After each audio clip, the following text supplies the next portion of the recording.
Asked by a parent if his son should become a painter, I said that if it was a question of making a choice between one profession and another, then the answer would be no. Somehow there is no choice. It happens or it does not happen. In some cases it builds up during a lifetime, and for others it fades. But it could never be a practical decision. The inconveniences involved could only be overcome by a sense of purpose, and it has been this very sense of purpose that has isolated me most in the end. There have been big changes around me since I started painting, but the patterns that I've been able to decode have become my subject. History repeating itself brings a sense of universal truth and becomes a valid subject for painting in itself. I look back through history with sadness, but also with responsibility. Born in apparent peacetime in Europe, the great stupor that war brought with it is for me a tragic backdrop, and with perspective and as time lapses away, I find myself, in a way, redepicting a world in the ruins of change.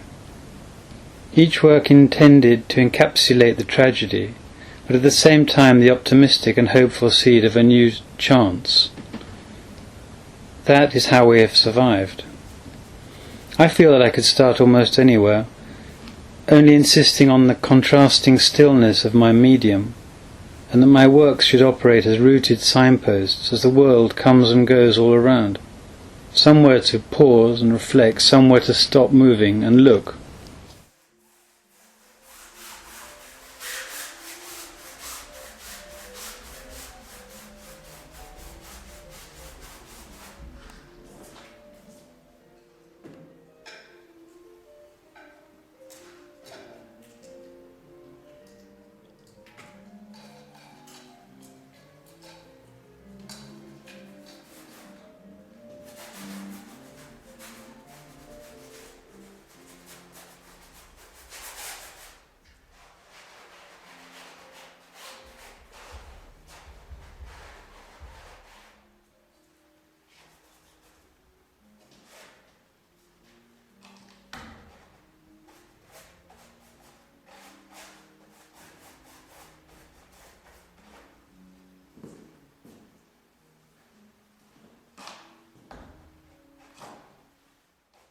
I once made a painting called Still Margins, and it dealt with the scene at the edge of the sea with submerged and semi-submerged figures, where the unconscious and the conscious contest a few meters of rocky shoreline.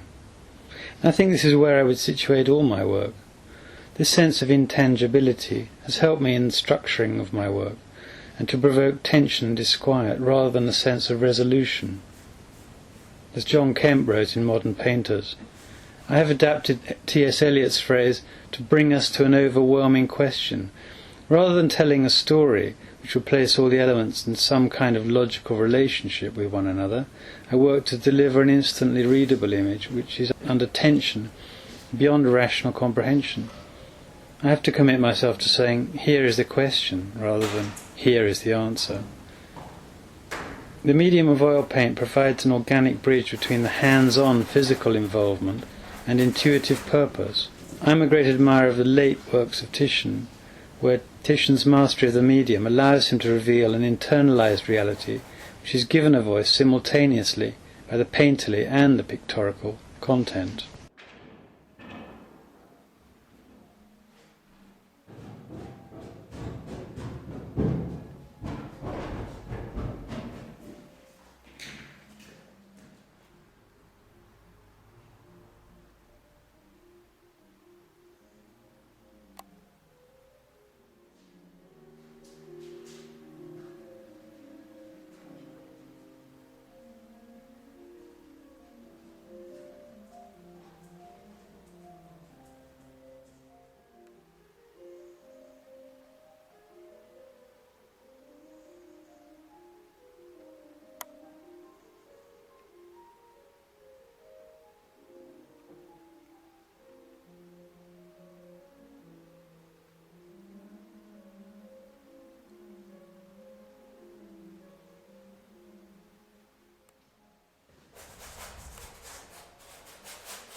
Words cannot convey the shock felt arriving at the scene of devastation.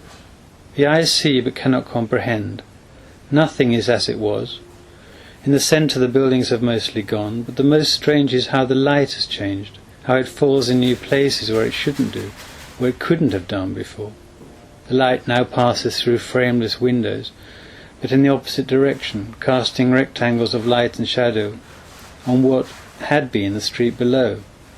In other places private interiors were gashed open, revealing all to those who remained to see. Still private only, if their owners had lived, of course.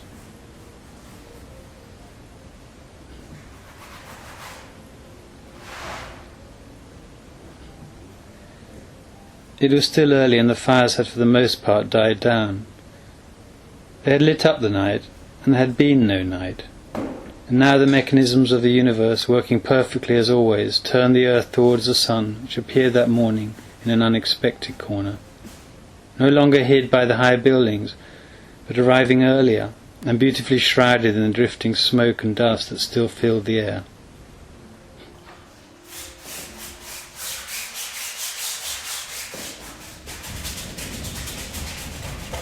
This city now had no map, only the newly formed paths where firemen and looters had been running all night. Ways round the rubble had already taken form, new high streets leading to new main squares.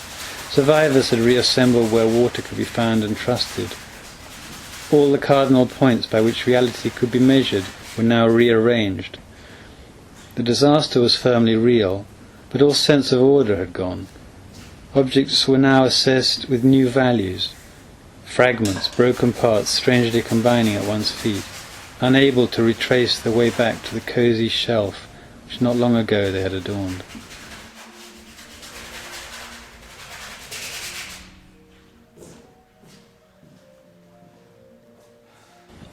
Stumbling on through this new inventory, some buildings had merely and neatly lost the entire facade which had dropped and formed a hillock in the street below. Here one saw what the curtains had concealed, the occupants leaving their furniture, pictures all in place, untouched like a theatre set, open on one side and naked to those who still shuffled around. The different private worlds of family life, side by side, one above the other, like a doll's house, all opening up simultaneously onto the sun, which by now threw in vast striding diagonals of light onto unprepared walls, papered and painted for the within now without.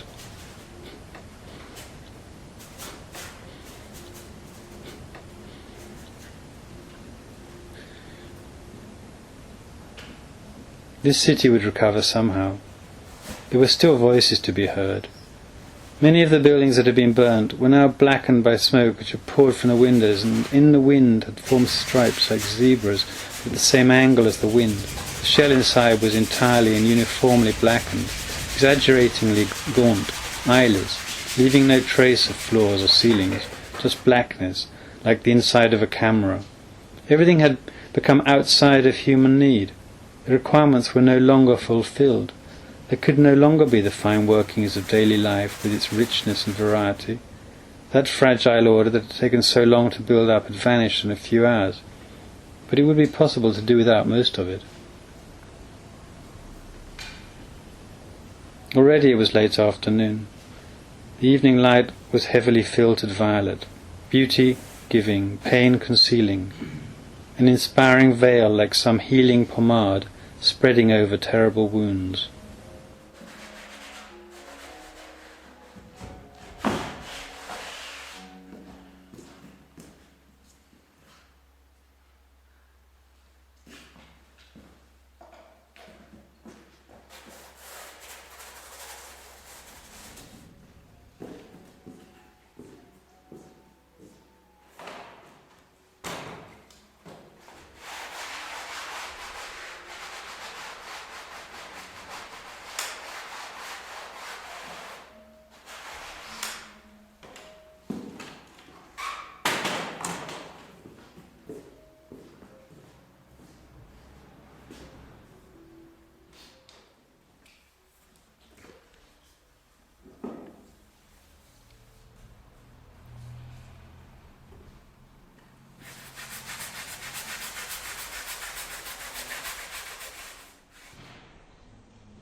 Being awake at night has become a theme, my mind trying to make some sense out of fragmented sequences which seem so real when asleep, but which became absurd or senseless on waking. Paintings are like that too, and in our reading or interpretation of them, we reverse the process. As a painter, I try to rebuild the pieces into a coherent image. I partially retain a literal untruth to get beyond the simple appearance of things as an expression of the felt or perceived. Being awake at night has become part of my process, and all the paintings in this group, and many others, with figures or without, aim to present the material that has filtered through this cerebral process. Preoccupations lying somewhere in the background, the sense of an unnamed reality, which has an underlying similarity to the recognizable, adding to our experience but remaining nameless. The painting's own character or drama deriving from both implied physical unrest of some action taking place beyond the confines of the illusory space, implications of some natural disaster, for example, or some other inevitable consequence.